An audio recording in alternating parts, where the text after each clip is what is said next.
So friends, अब हम ये जो हमारा केमियोस्मोटिक हाइपोथेसिस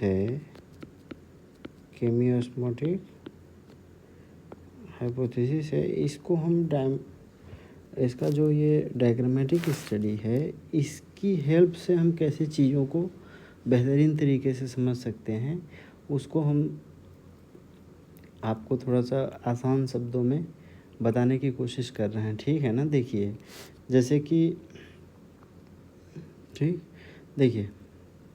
जैसे हमने क्या बताया कि फोटो सिस्टम सेकेंड का, फोटो सिस्टम फर्स्ट का, दोनों का इलेक्ट्रॉन एक्साइट हुआ। ठीक है ना। जो अब यहाँ पे जब आप बेसिकली जेड स्कीम की बात करते हैं या non cyclic electron transport chain की बात करते हैं, तो वहाँ पे क्या होता है कि फोटो सिस्टम सेकेंड का इलेक्ट्रॉन रिवर्ट बैक नहीं होता है। फोटो सिस्टम सेकेंड का इलेक्ट्रॉन फोटो सिस्टम सेकेंड के रिएक्शन सेंटर को वापस नहीं किया जाता है। तो कहने का मतलब ये है कि फोटो सिस्टम सेकेंड के अंदर इलेक्ट्रॉन की डेफिशिएंसी क्रिएट होगी। ठीक है ना। तो उस डेफिशिएंसी को ख़त्म करने के लिए यहाँ पे एक एंजाइम प्रेजेंट होता है, जिसको जेड एंजाइम, कभी कभी ऑक्सीजन इवॉल्विंग कॉम्प्लेक्स के नाम से इसको जाना जाता है। ठीक है ना। वो ऑक्सीजन इवॉल्विंग कॉम्प्लेक्स देखिए की मदद से यहाँ पे कह रहे हैं कि वाटर, तो इसको हम थोड़ा सा बाहर निकाल के समझने की कोशिश कर रहे हैं ना कि क्या मामला है। ये H2O जो हमारे पास पानी है, उसके पास हाइड्रोजन भी है, उसके पास ऑक्सीजन भी है। बोलिए, ये हाइड्रोजन जो है वो 2 प्रोटॉन और 2 इलेक्ट्रॉन में ब्रेक होगा। ठीक है ना। 2 प्रोटॉन और 2 इलेक्ट्रॉन। अब ये देखिए, यहाँ से कह रहे हैं कि ये जो इलेक्ट्रॉन की डेफिशिएंसी, यहाँ पे क्रिएट हुई। ठीक है ना, due to excitation of electron. तो उस इलेक्ट्रॉन की डेफिशिएंसी को ख़त्म करने के लिए यहाँ से देखिए, ये जो इलेक्ट्रॉन है, ये इलेक्ट्रॉन मिल जाएगा। ठीक है ना, फोटो सिस्टम सेकेंड के रिएक्शन सेंटर को। और अब बात करना है हमें, बेसिकली सीखना ये है कि प्रोटॉन का कंसंट्रेशन कैसे वेरी करता है। ठीक है ना। तो यहाँ पे ये जो प्रोटॉन है वो कहाँ रह गया, इसको अगर आप ध्यान दे पा रहे हैं ना, तो ये कौन सा साइड है, ये ल्यूमेन है। ठीक है ना। तो ये यहाँ से जो वाटर का ब्रेकडाउन हुआ है, उससे एसोसिएटेड जो प्रोटॉन है वो कहाँ है, बोलिए वो कहाँ है, हमारे ल्यूमेन के अंदर। ठीक है ना। अब देखिए, जो दूसरा एक्सेप्टर है, जिसको हम यहाँ पे ये PQ लिख रहे हैं ना, PQ मतलब प्लास्टोक्विनोन जो है वो किसकी तरह काम करता है, हाइड्रोजन एक्सेप्टर की तरह। किसकी तरह काम करता है, हाइड्रोजन एक्सेप्टर की तरह। अब ये कह रहे हैं कि जब यहाँ से ये कह रहे हैं कि इसको हाइड्रोजन चाहिए ना, तो इधर से कह रहे हैं इसको इलेक्ट्रॉन तो मिल गया, यहाँ से आपने इलेक्ट्रॉन दे दिया सर, प्रोटॉन। ठीक है ना। प्रोटॉन की भी ज़रूरत पड़ेगी, तब इलेक्ट्रॉन प्रोटॉन दोनों मिल के हाइड्रोजन बना पाएंगे। ठीक है ना। तो यहाँ से देखिए, यहाँ से प्रोटॉन एंटर कर रहा है, इधर से इलेक्ट्रॉन। इसको आप कह रहे हैं, इसको कंफ्यूज नहीं करना, यहाँ से आप इसको 2 प्रोटॉन ले सकते हैं, इधर से 2 इलेक्ट्रॉन 2 प्रोटॉन, क्योंकि देखिए प्लास्टोक्विनोन जो है वो प्लास्टोक्विनोन PQH2 बनाएगा। रिडक्शन होगा तो हाइड्रोजन जुड़ेगा H2 के फॉर्म में। ठीक है ना। तो यहाँ से देखिए, अब फर्दर करें, जो साइटोक्रोम है, यह साइटोक्रोम किसकी तरह काम करता है, इलेक्ट्रॉन एक्सेप्टर की तरह। किसकी तरह काम करता है, तो यहाँ से कह रहे हैं कि यहाँ से इलेक्ट्रॉन फर्दर साइटोक्रोम को मिल गया, और प्रोटॉन को आप ध्यान से देखिए, प्रोटॉन फिर से कहाँ रह गया, ल्यूमेन में रह गया। ठीक है। पानी से कह रहे हैं जो प्रोटॉन हमको मिला है वो भी कहाँ है, ल्यूमेन में है। ठीक है। और यहाँ से कह रहे हैं कि प्लास्टोक्विनोन ने अपने इलेक्ट्रॉन को तो साइटोक्रोम को ट्रांसफ़र किया, लेकिन कह रहे हैं हाइड्रोजन को, ये कह रहे हैं कि सॉरी, प्रोटॉन को कहाँ, प्रोटॉन आ गया फिर से कहाँ, ल्यूमेन में। ठीक है ना। अब इसके बाद ये बात आप ध्यान दें, तो 2 जगह तो आपको डायरेक्ट फ़ायदा हो रहा है, 2 जगह प्रोटॉन डायरेक्ट मिल रहा है। अब तीसरी जो बात है समझने की मेन, वो ये है कि यहाँ से आप देखिए कि इधर कह रहे हैं कि जब NADP प्लस ये कह रहे हैं कि जब NADPH प्लस H+ में कह रहे हैं कन्वर्ट होगा, तो इसको भी कन्वर्ट होने के लिए हाइड्रोजन की ज़रूरत पड़ेगी। किसकी ज़रूरत पड़ेगी, हाइड्रोजन की ज़रूरत पड़ेगी। ठीक है ना। मतलब हाइड्रोजन, देखिए, तो यहाँ से कह रहे जो यहाँ से इलेक्ट्रॉन एक्साइट हुआ, वो इलेक्ट्रॉन, ठीक है ना, इलेक्ट्रॉन मिल गया, और प्रोटॉन, मतलब ये जो ये साइड कौन सा होगा, हमारा स्ट्रोमा साइड होगा। स्ट्रोमा साइड से 2 प्रोटॉन को चुराया जाएगा। तो 2 इलेक्ट्रॉन 2 प्रोटॉन मिलकर क्या बनाएंगे, हाइड्रोजन बनाएंगे। हाइड्रोजन की क्या होगी, हेट्रोलिसिस होगी। हाइड्रोजन टूटेगा तुम्हारा H+ और H- में। H- जो है वो किसको हैंड ओवर कर दिया जाएगा, NADP+ को। तो NADP+ को आपने H- दिया वो किस में कन्वर्ट हो गया, NADPH में। किस में कन्वर्ट हो गया है वो, NADPH में। और यहाँ पे कह रहे हैं कि ये H+ इसको हम इसके साथ में लिखते हैं, इसी H+ को यहाँ पे हम रिप्रेजेंट करते हैं, ठीक है ना। तो यहाँ पे देखिए ये लगातार हो क्या रहा है कि लगातार लगातार लगातार ये जो आपका स्ट्रोमा साइड है, स्ट्रोमा साइड मतलब स्ट्रोमा में लगातार H+ क्या हो रहा है, H+ क्या हो रहा है, घट रहा है, ठीक है ना।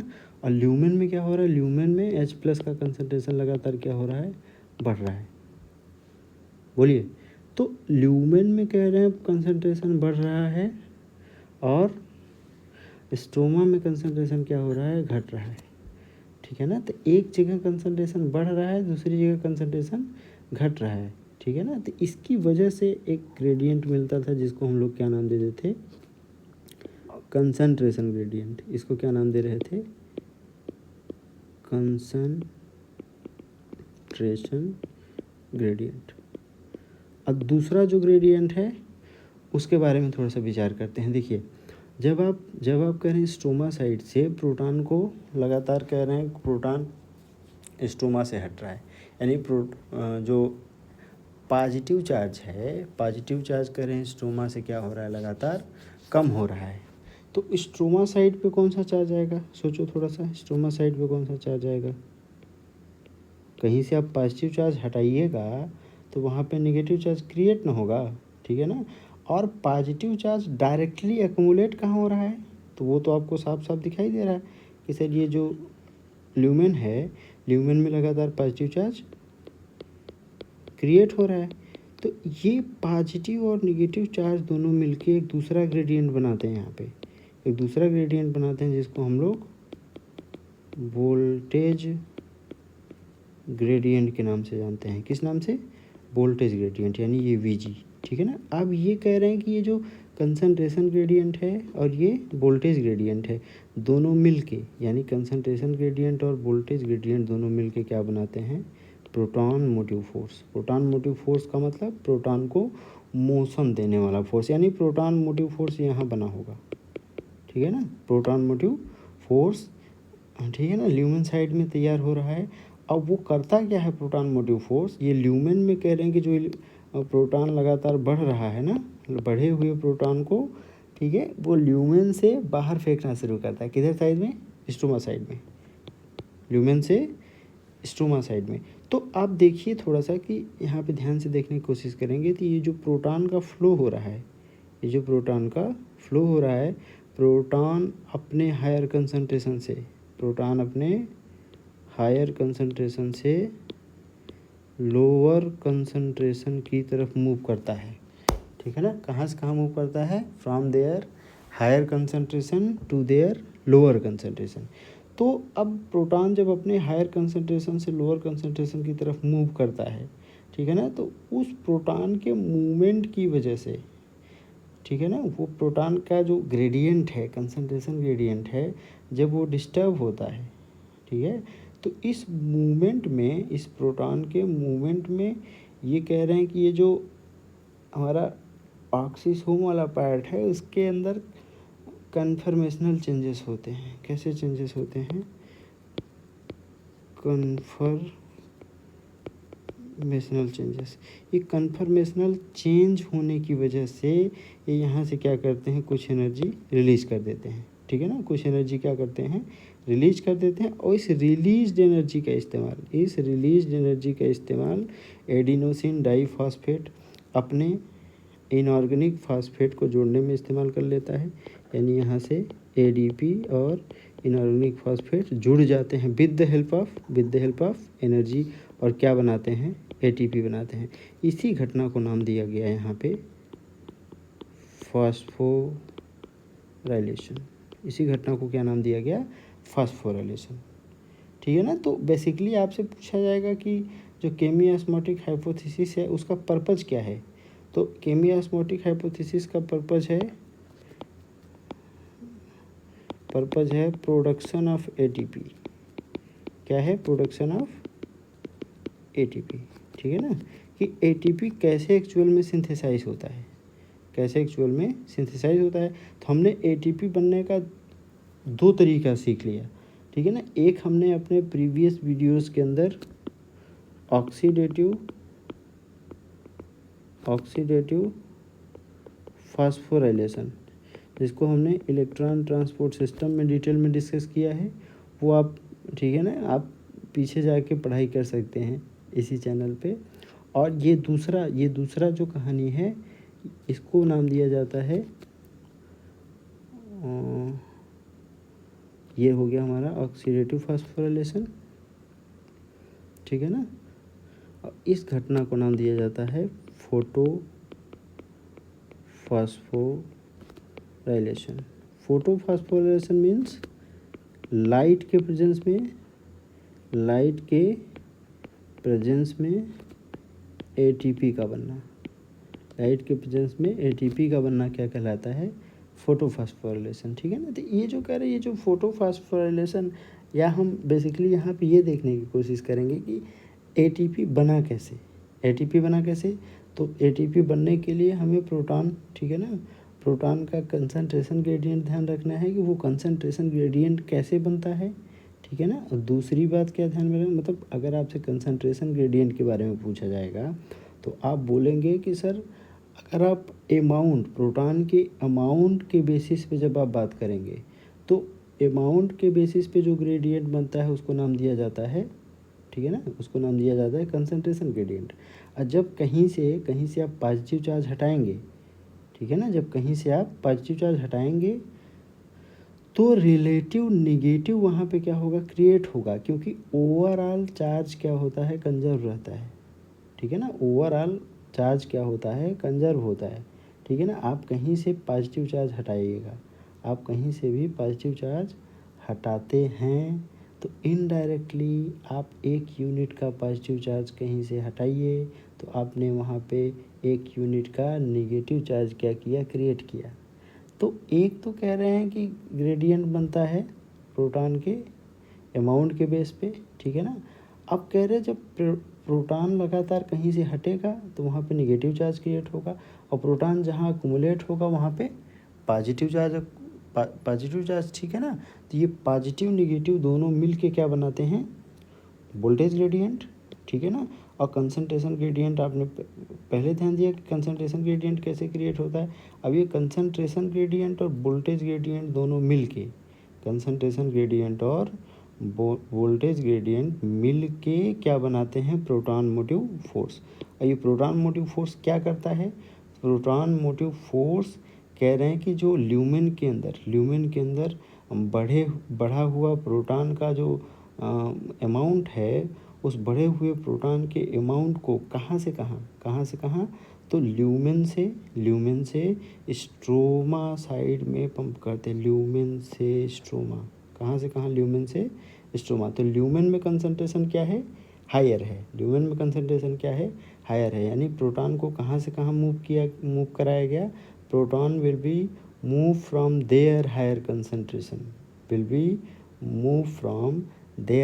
Concentration to lower concentration. जब प्रोटॉन अपने हायर कंसंट्रेशन से लो कंसंट्रेशन की तरफ मूव करेगा, ठीक है ना, तो उस मूवमेंट में वो क्या करते हैं? सफिशिएंट एनर्जी रिलीज कर देते हैं, और उस एनर्जी का इस्तेमाल कौन कर ले जाता है? एडिनोसिन डाइफॉस्फेट अपने इनऑर्गेनिक फॉस्फेट को जोड़ लेता है, और इस तरीके से यहाँ पे क्या बन जाता है? एटीपी बन जाता है। अच्छा, एटीपी बनने को क्या नाम दिया जाता है? फास्फोराइलेशन। आपसे सिंपल पूछा जाएगा कि एटीपी बनना मतलब फास्फोराइलेशन। अब वो एटीपी अगर कह रहे हैं कि रेस्पिरेशन में इलेक्ट्रॉन ट्रांसपोर्ट सिस्टम में तैयार होता है, तो उस घटना को क्या नाम दे रहे थे हम लोग? वहाँ पे हम उसको पढ़ रहे थे ऑक्सीडेटिव फास्फोराइलेशन। डिटेल्ड स्टडी हमने बता रखी इलेक्ट्रॉन ट्रांसपोर्ट सिस्टम के अंदर, ठीक है ना।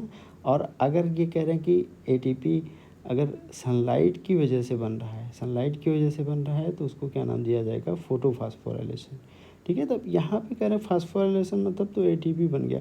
अब फोटो टर्म जो है, तो जो सनलाइट है, क्योंकि सनलाइट अगर नहीं होगा तो ये कह रहे हैं कि यहाँ से इलेक्ट्रॉन का एक्साइटेशन ही नहीं पॉसिबल होगा, फोटो सिस्टम के अंदर से इलेक्ट्रॉन का एक्साइटेशन नहीं होगा, ठीक है ना। एक्साइटेशन अगर इलेक्ट्रॉन का नहीं होगा तो रिडक्शन पोटेंशियल की बात नहीं आएगी, मतलब इलेक्ट्रॉन का फ्लो ही नहीं होगा। इलेक्ट्रॉन का फ्लो नहीं होगा तो जो भी कह रहे हैं हाइड्रोजन एक्सेप्टर हैं वो प्रोटॉन को ल्यूमेन तक नहीं पहुंचा पाएंगे, ठीक है। और अगर एक्साइटेशन यहाँ नहीं हुआ, फोटो सिस्टम सेकेंड का इलेक्ट्रॉन कह रहे हैं कि अगर एक्साइट नहीं हुआ तो फिर फोटोलिसिस ऑफ वाटर, ये जो कह रहे हैं वाटर का ब्रेकडाउन हुआ है, ये भी नहीं होगा, ठीक है ना। उस कंडीशन में फिर कह रहे हैं NADP प्लस NADPH में नहीं कन्वर्ट होगा, तो ये घटना भी नहीं होगी, ठीक है।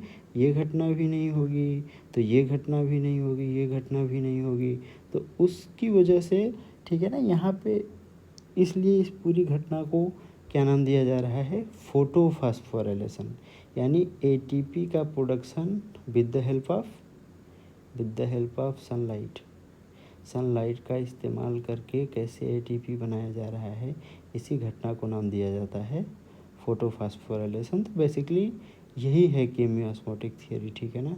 आई होप कि आपको चीज़ें क्लियर हुई होंगी, ठीक है ना। So thank you so much. इस वीडियो में इतना ही, मिलते हैं नेक्स्ट वीडियो में।